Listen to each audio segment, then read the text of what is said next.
If you're the type that leads with your heart and you always get hurt because you give too much too soon, hear it from me first. You do not need to shut down. You just need to balance how you lead with your heart and your mind. Now, I'm going to break down in this video how you can go about doing that, right? But before we get to that piece, you have to understand why you keep winding up in that position in the first place. And the first reason is because you're either too hot or you're too cold. See, when you care, you go all in. And when you're trying to protect yourself, you shut all the way down. And holding back feels fake or guarded. And that doesn't feel right to you. So you wind up swinging to extremes. I was recently working with one of my clients and we were talking about this. And it's like you're on this pendulum, right? Swinging back and forth to where the experience you wind up having is not love that you're experiencing. You're experiencing survival. It's kind of like survival mode or the balance between it, right? And it puts you in a position to where it hinders your ability to build something healthy with someone. Then you wind up stuck on this pendulum swing of hot and cold, right? For the second reason fueling why you wind up in this position. It's because you don't have a measured system for opening up. You give based off of vibes, connection, and how good it feels. And it makes sense in a general sense, right? Because if it feels right and things seem like you're going the right way, yeah, you connect more, right? Makes sense. But connection isn't enough, is it? Consistency, clarity, and earned trust are equally, if not more important. If someone hasn't shown you they're safe, then you got to ask yourself, why are you giving them full access? You got to make it make sense. Now, some of you may say, well, they have shown me that they're safe, right?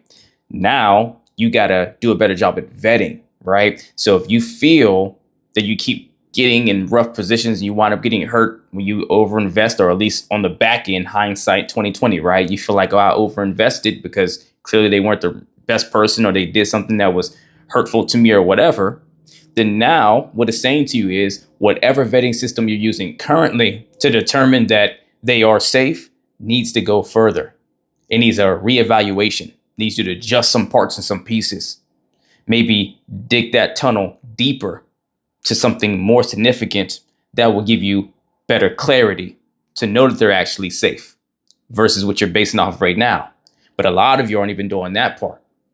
You're going strictly off the vibes and how the chemistry feels and all the things. And then you're investing from there without utilizing your other faculties to make it make sense and tracking what have they actually shown you tangibly that you can put logic to that makes sense to put the pieces together and connect the dots and say, okay, although the connection and the chemistry and the vibes are there, they've actually done this.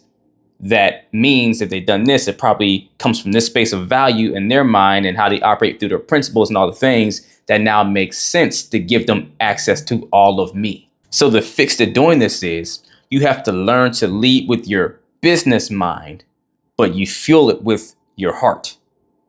Whenever you're at work or handling business or handling life, you move with strategy, don't you? You don't go giving full access to people or a business of some sort or a company or whatever that hasn't earned it, do you? Nah. Whenever you go for that job interview, or before you even try to go apply for the job, you want all the details. What's the job entail? How much does it pay range wise, right? You want all the pieces. You go on an interview, you ask questions. Because if it doesn't make sense for you to go take that job on and give them your life, give them your time and all this stuff, you're not taking that job. You're probably never going to show up to the interview, right?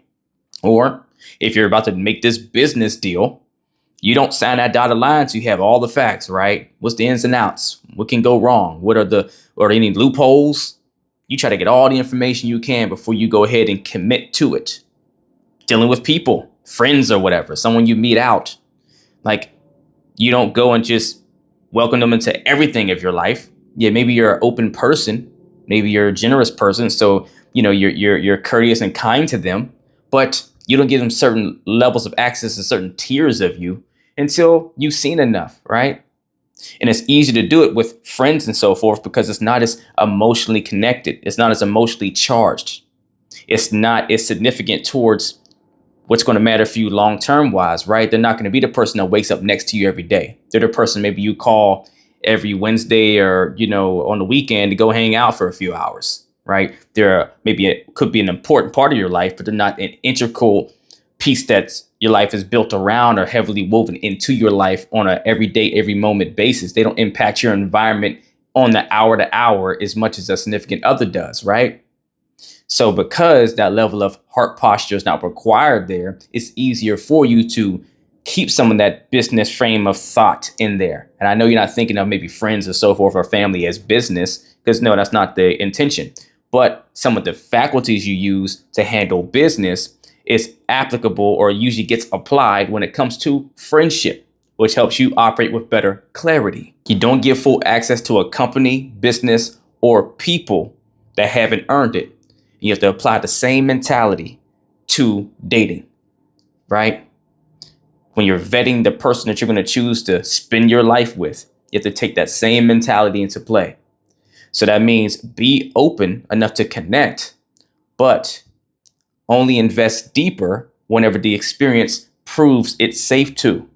Now, that's going to require you to understand and know what safe looks like to you in practice consistently before you deem it's safe to invest further. And you're not closing off your heart.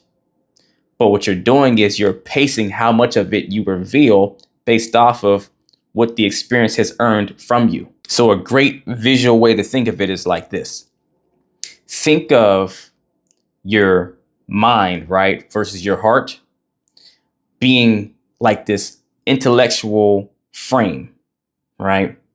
It has all the, the business attributes inside of your mind, all the, critical thinking and into the high intellectual thought that you use to rationalize and use logic and your reasoning abilities and all the common sense and all the things that you apply when you're dealing with the world and handling business and, adulting and all those things. That's your frame. Now, it's solid. It's like steel, right? It's concise. It's really calculated in that way. And it has all the information that it knows it needs to vet through and use to make sense of the world or the situation that it's navigating. But inside of that frame, in the center, is your heart. And it's pumping all the fuel and the life into that frame, right? But while it's fueling the life into that frame, to make sure that frame has compassion in it and it still has connection in it and it still has empathy in it, right? And it still has bonding agents. The frame in return, because it's a reciprocal system here, is dictating the access level to that heart, right? So as you go through the tiers and the frame is seeing the things it needs to see, it starts moving maybe a bar or two away and another bar or two away to where whoever the individual is in this equation gets to move up in the level of access, almost like a video game, right? And even for you, it becomes you get to get more and more excited. You start giving yourself permission to let your heart push out more of the excitement and connection pieces that you want to have because it's exciting for you to get closer to someone. But it's not just exciting because you're getting closer. It's exciting because you're recognizing, oh my gosh, this person has made it to this next level. It's real. They really deserve to be here because they went through my framework vetting system mixed with my heart and my compassion. So if you notice what I just described in that very metaphoric way is in real time what it would be like for you to display discipline of yourself, self-mastery, right? Saying no to yourself to a degree, building a new habitual system, right? Breaking your old pattern and starting to build a new muscle to put some reins on that, impulse to invest deeply, maybe prematurely, right? Because look, I get it. Maybe you grew up in a household where love was just so abundant and it was just free flowing and open, right? And that's been just your personality all this time. And that's where you've always lived life and it feels good to.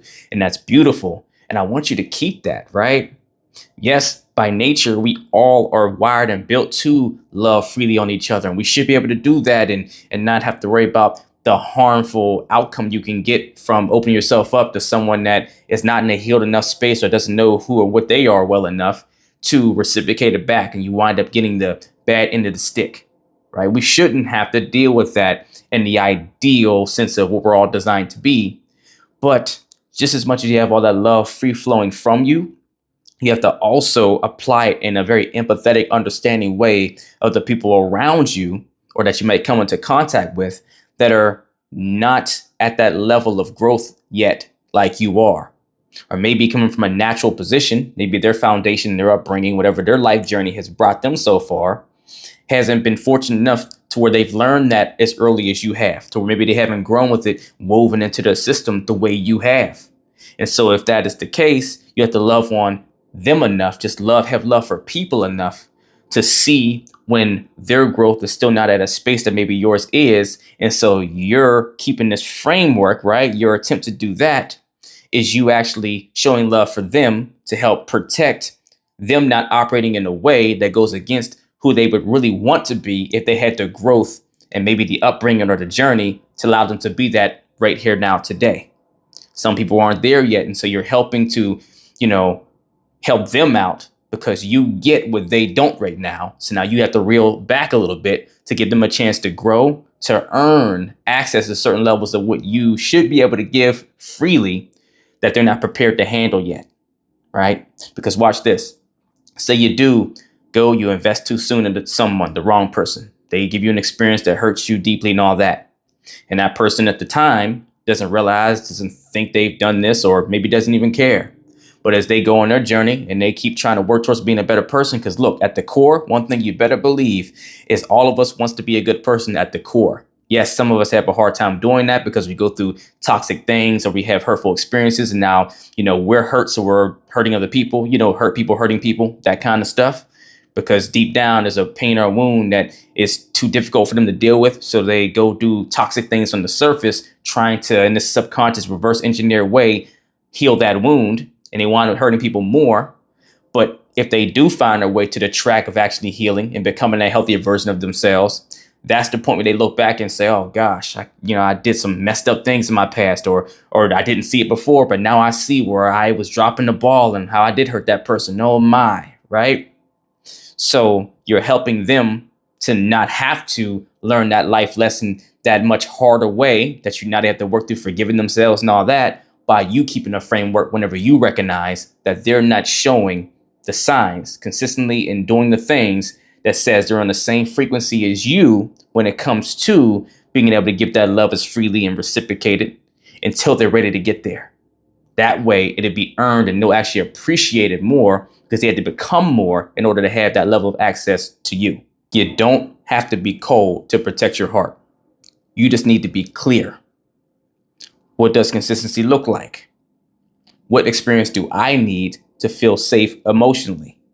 When you get clear on that, you'll stop falling fast and you'll start connecting better.